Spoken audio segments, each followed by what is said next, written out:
Well, today in Canonsburg, hundreds of people gathered for the Tunnel to Towers 5K just 4 days before we mark 23 years since the September 11th terrorist attacks. Officers, firefighters, and community members ran for a purpose, and KDKA's Chilekasi Adele shows us the why behind those steps. This is the third edition of this 5K with hundreds of people participating, 10% more than last year.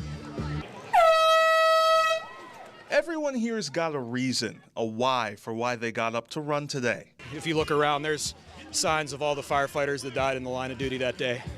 And we do this in full gear for their honor. All the gear, their fire coats, their tanks. It's not easy. You know, we had to walk a little bit. There's a lot of hills, but we finished together. Finishing together was the goal this morning, but for whom? Both were killed in the line of duty in Allegheny County. Sean Hudzinski and his team from Allegheny County's Communities and Police Together remembered these two officers. Oh, the ramparts we watched. Tunnel to Towers started in honor of Stephen Siller, a man who courageously ran towards the Twin Towers on 9/11.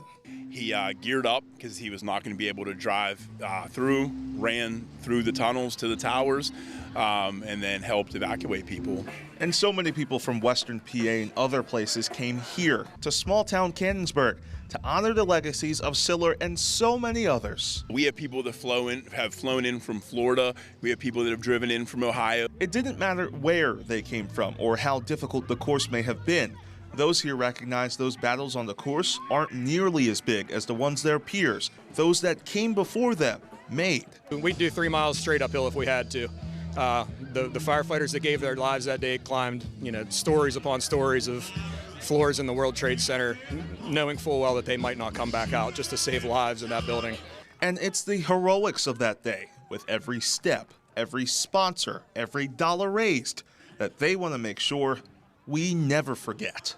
Now, organizers say outside of New York City, the Pittsburgh-Canonsburg edition of this 5K raises the most money and has the most participation in the nation. In Canonsburg, Washington County, I'm Chilekasi Adele, KDKA-TV News.